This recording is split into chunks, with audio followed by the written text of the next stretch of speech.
ng sarili. Ngayon mga bata, bago tayo patuloy sa ating unang aktividad dahil may tatanong muna ako sa inyo. Ano ang gagawin niyo kapag ang inyong guro, yung kaklase, nagsasalita dito sa harap? Si Disremate. Ano yung gagawin kapag may nagsasalita dito sa harap? Tama. Bakit naman kailangan yung makinig ng kapatid? Ay ko. Upang kami ay matuto sa inyong inaral. Tama. Kailangan yung makinig ng mabuti para may matutunan kayo sa aking leksyon. At kapag gusto niyo sumagot, ano naman ang inyong gagawin? Kristan. Nasa ako kapag gusto mo sumagot, Tama. kami. At bakit naman kailangan itaas ang ulo kamay kapag gusto niyo sumagot? Rico? Kailangan mo lang itaas ang aming kamay pero kapag kami ay sumagot para maiwas po sa ingay. Galing mga bata. Kaya mga bata, handa na ba kayo sa ating unang aktibidad? Oo! May dalawang tao dito sa harap niyo. Mahatiin mo muna kayo sa dalawa. Banda dito ay ang unang grupo at dito naman sa kabila ay ang pangalawang grupo. Ang kahon na ito ay naglalaman ng larawan ng mga salita. Ang gagawin nyo lamang ay buuin ito. May 3 minuto kayo para gawin ang aktibidad na ito. Nagkakaintindihan pa tayo mga bata? Oo! At ang unang matapos ay may karagdagang punto sa aking kamay. Pangalawang pagkat sa pangalawang pagkat. Maaari na kayo magsimula.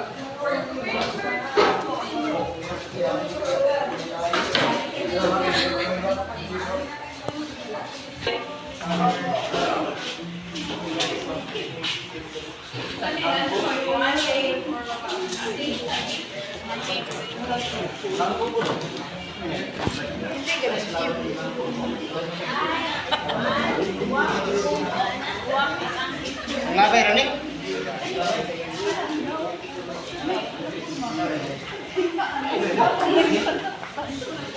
Ha? Bata? Tumulay ang mabuti. Sir, you are the sir.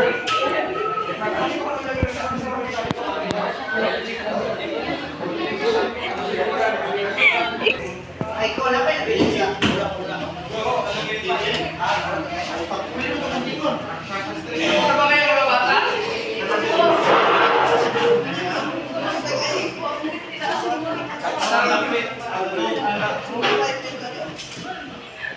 Ang unang natapos ay ang pangalawang pagkat. Maaari na kayo umupo.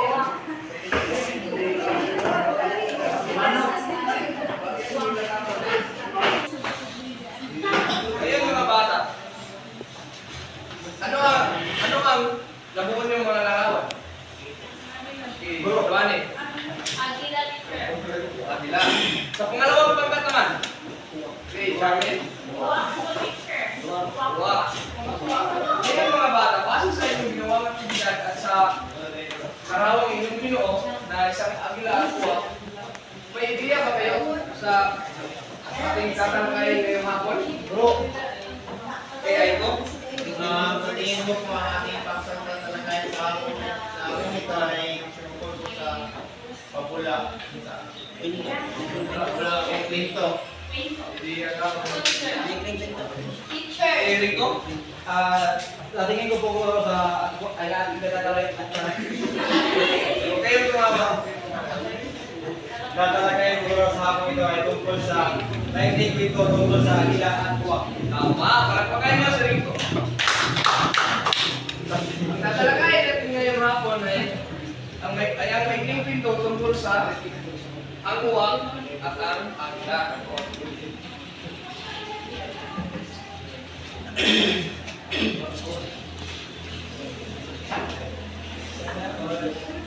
Basa mga bata.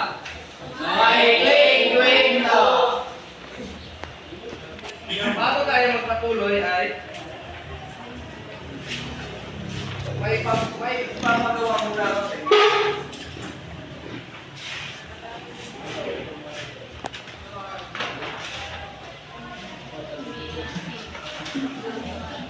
Ito ay ang mga salitang nakapaloob sa kwentong babasahin niyo mamaya. Pero bago niyo basahin yung kwentong mamaya, bago niyo ipakita sa inyo ay kailangan niyo muna ito sagutan. Okay, basa mga bata sa unang kanay.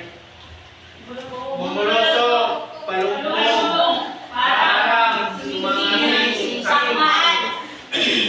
Sa kabila naman, Isang malawak na lugar na kakalaot ng Pilipinas. Mahigpit na pagkakawak ng isang bagay. Mabilis na pagbabaw ang bagsak mula sa itaas. Isang halaman na may maraming sabak. Malakas na pagkakawak dahil sa pagkagulat. ngayon mga bata, ang gagawin niyo ay ikonekta ninyo ang salitang ito dito sa kanilang mga kahulugan. Nagkakaintindihan pa tayo mga bata? Opo. Kaya sino ang unang sasagot sa unang nila? Bro, Kristan. Sabi ka dito. Bumalsak. Ang bumalsak.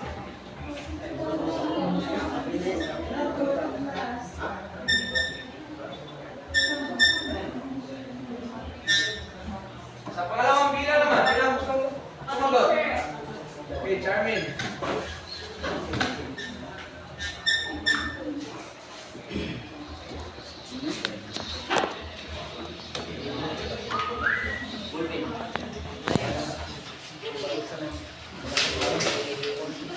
Sa Ako, teacher. pangalawang Teacher, bilang, ako. okay, Jamaica. Teacher, pangapat. Pangatlo. Pangatlo ko,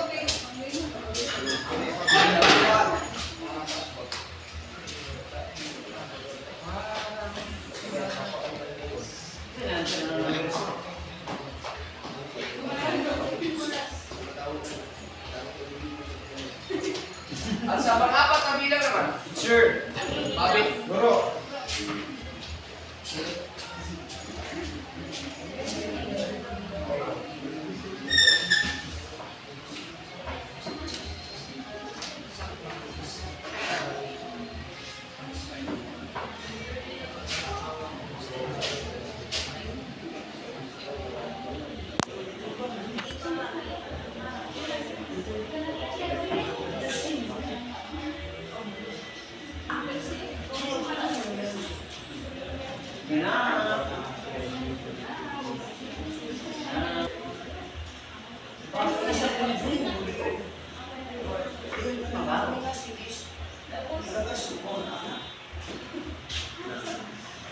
Ngayon mga bata, sa tingin nyo, tama ba ang kanilang mga sagot? Opo.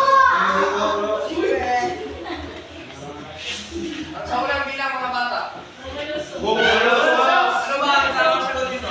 mabilis sa pagbaba o pagbagsak mula sa itaas. Tama. At ang palumpong naman, Ito ay Isang halaman na may maraming sanga. maraming sanga. at ang pangatlo, ang parang. Parang isang bilis na lugar na tatas o palagyan na kataas. Tama. At ang pang-apat, sumingasing. Sumangasing ay mahigpit na Sigaw dahil sa pagkagulat. Tama. At ang panglima, Sakmal. pero ano ang sinagot niyo kanina? Ano ang sinagot niyo kanina? Sakmal. Ang tamang sagot sa sakmal ay B. Mahigpit na pagkatawa ng isang bagay. At ang mali namin ay ang malakas na pagsigaw dahil sa pagkagulat. Naintindihan niyo ba mga bata? Sinakal mo na. Discussion ay ayos ko muna basahin niyo ang ating layunin. Sapat ka na po. Matutukoy ang mga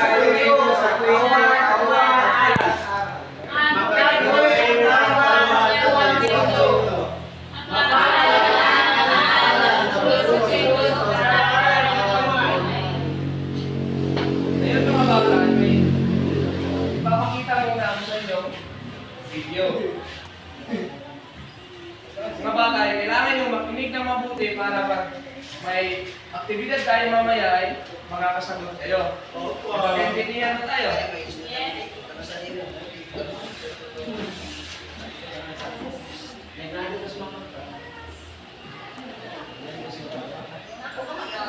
Isang uwak ang lumapot sa isang pulo sa gitna ng kapamilya. Habang nagpapahinga siya, ay nalakdigan niya ang pagdating ng isang agila. Naku, may isang malaking agila. Dapat akong magtago. Ano kayang gagawin niya? Nagtago ang uwak sa ilalim ng mga dahon dahil takot siyang dagitin siya ng agila. Nagpaikot-ikot sa paglipad ng agila. Hinihintay ng uwak ang susunod na gagawin nito. Bigla, bumulusok ang agila sa mga palumpong sa paara. Pagtaas nito ay sakmal na ng mga kuko nito ang isang malaking ahas. Dinala ng agila ang ahas palayo. Ang galing naman. Nakakuha siya agad ng malaking pagkain. Nainggit ang uwak sa agila dahil napakadali para sa agila ang mandagit ng makakain. Naisip niya, Kung ano ang kaya ng agila, ay kaya ko rin. Pareho naman yung ibon.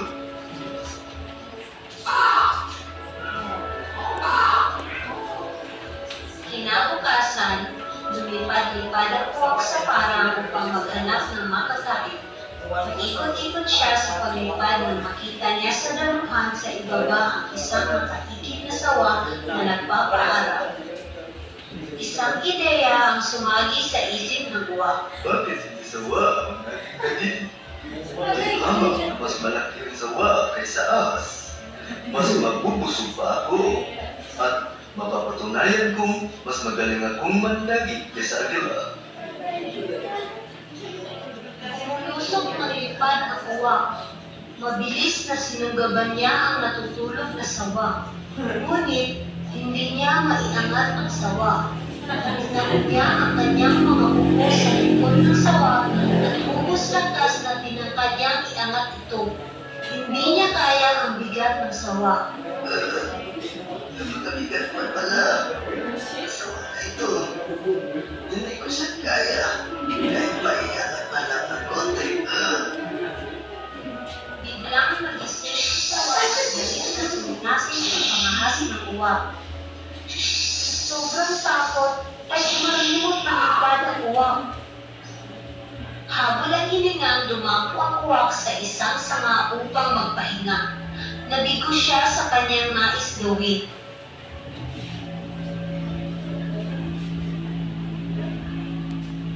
Ay, naku. Nakakatakot talaga ang sawa na yun. Hindi ko pala kaya nagitin yun ang sawa na yun kaysa sa akin. Sana, nag-isip muna ako bago ko ginawa yun. Muntik patuloy akong mapahamak. Bata, naintindihan niyo ba ang kwento o nagustuhan niyo? Sigurado kayo nakinig kayo ng mabuti. Ngayon mga bata, sino mga bata naman sa ating kwento? Kaya ikaw?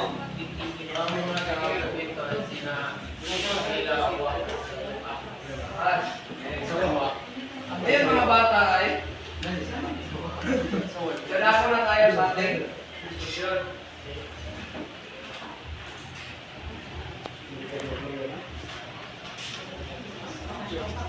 Makibasa mga bata. Makikinig sa buhay. Pakiulit. Maikling kwento. Tauhan. Ito ay totoo ay tanungan mo sa Isa.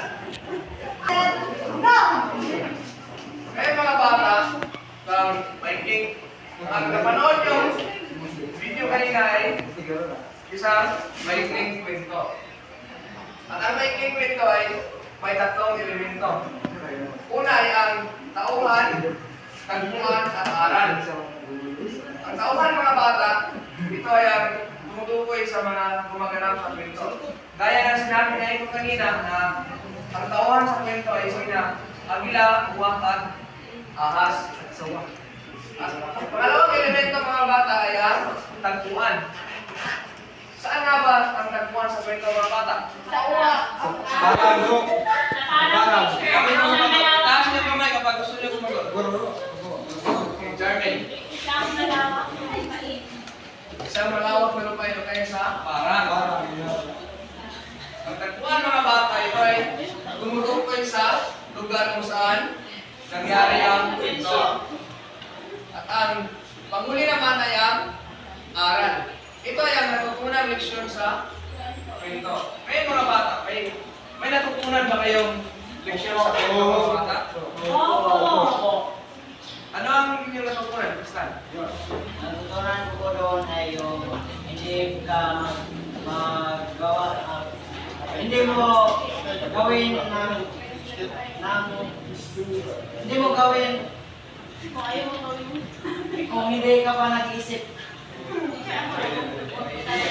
Isipin ako ay bakit ano kayo wala panalo sa mga desisyon. Tama. Sino ba ang may idea? Dalos ka. Wala. Ang leksyon sa kwento mga bata ay hindi dapat tayo mainggit sa kakayahan ng ating kapwa. Kailangan nating pakumpleto kung ano talaga ang kung anong meron tayo kung ano ang kaya nating gawin. Katulad na nangyari kay Uwa, muntik patuloy siya mapahamak. Kasi nainggit kasi siya kay Agila. Alam naman natin, di hawak na mas malaki ang agila kaysa sa uwa. Kaya mas malakas ang agila kaysa kay uwa. Kaya hindi kinaya ni uwa na nagitin ang sawa.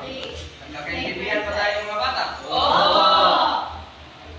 Wala na ba kayong mga katanungan? Wala na.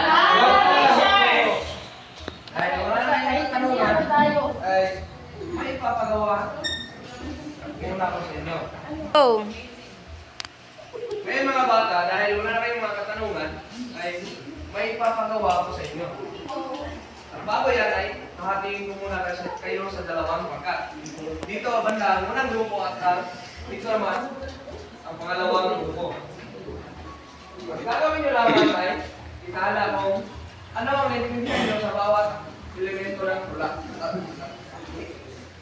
Mga bata ay itala nyo kung ano ang yung natutunan o naiintindihan sa bawat elemento ng may unit. Nagkakaintindihan ba tayo mga bata? Oo. So, para sa unang grupo at pangalawang grupo. Maaari na kayo magsimula.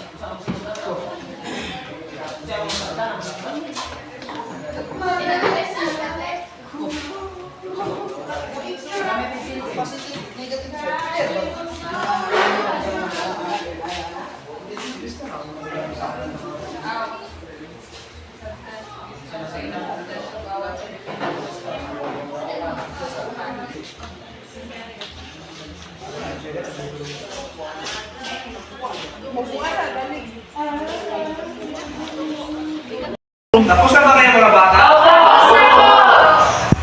Ay, idikit na lang yung mga ginawa sa pisaran.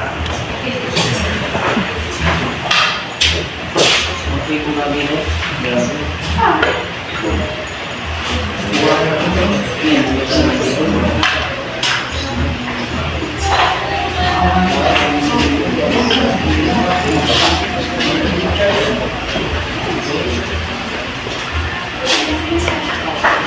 Sino ang kapatulat sa unang grupo? Ryan, kung Ryan. Ayan ba? At iulat ko yung ginawa mo. Magandang araw mga kaklase. So, kami po ang pangkat dalawa. Ako na ang pangkat pala. So, kami ay kakasa na sulat ang mga elemento na may biling kwento. Una sa kwento. Dalawa, tagpuan. Ito ay kung saan nangyari ang kwento. Kung naganap. Aral. Huwag maingat sa kakayahan ng iba. Maligid sa kakayahan ng iba. Sa pangalawa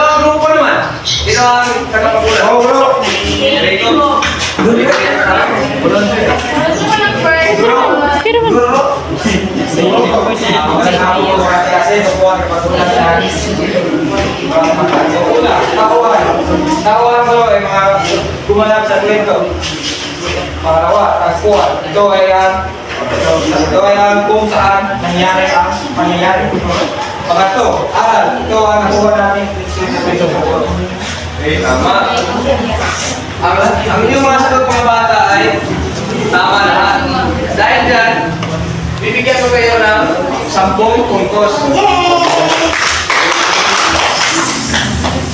Kaya mga bata, huwag na huwag yung kakalimutan ang aral na natutunan nyo sa kwento kanina. Dahil may kila ang kwento yun, pero napakalaki na leksyon na inyong natutunan. Lagi yung tatandaan na lagi kayong mag-contento kung ano kaya nyo gawin. Huwag na huwag kayong may sa iba. Pinigyan ba tayo mga bata? May mga katanungan ba kayo? Dahil kung wala kayong katanungan, magkakaroon ulit tayo ng isa pang aktividad. Para sa unang pangkat, ang gagawin nyo ay itala nyo kung ano ang katangian ng mga karakter sa kwento. Nagkakaintindihan ba tayo? Ulitin ko para sa unang pangkat, ang gagawin nyo ay itala nyo kung ano ang katangian ng mga karakter sa kwento. At sa pangalawang pangkat naman, ang gagawin nyo ay ulitin nyo ang tagpuan sa kwento. Katangian ng mga katawan. Sa pangalawang pangkat naman ay guhit nyo ang tagpuan. Sana'y paglalang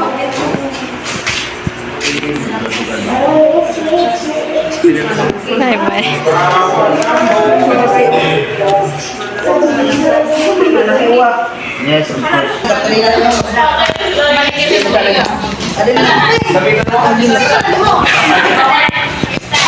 Tapos ikaw.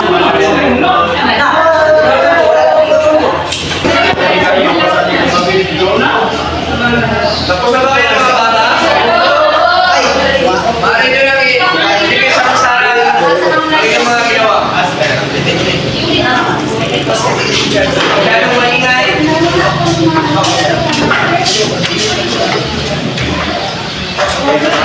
Sige po muna kayo.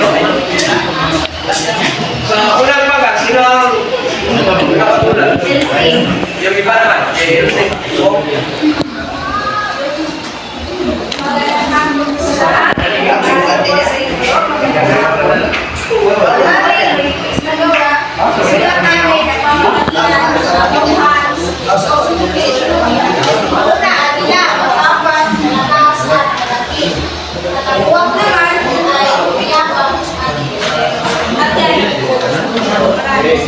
Mga bata, tama ba ang sagot ng unang pangkat?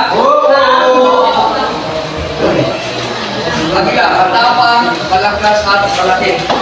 Tama ba ito? At ang pangalawa naman, si Iwa. Tama ang katangian ni Iwa. Yabang, pero nabutik pa niya si Kapahamak. At sa pangalawang pangkat naman, sino ang katulad niyo? Yung iba naman, kami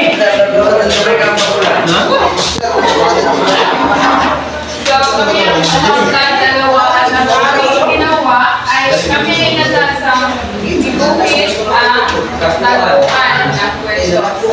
Ito ay isang para kung saan mayroong mga apoy at malaking kawanan, may ahas at may Napalapakan niyo yung mga sarili dahil tama naman ang inyong mga ginawa. May mga katarungan po ba kayo?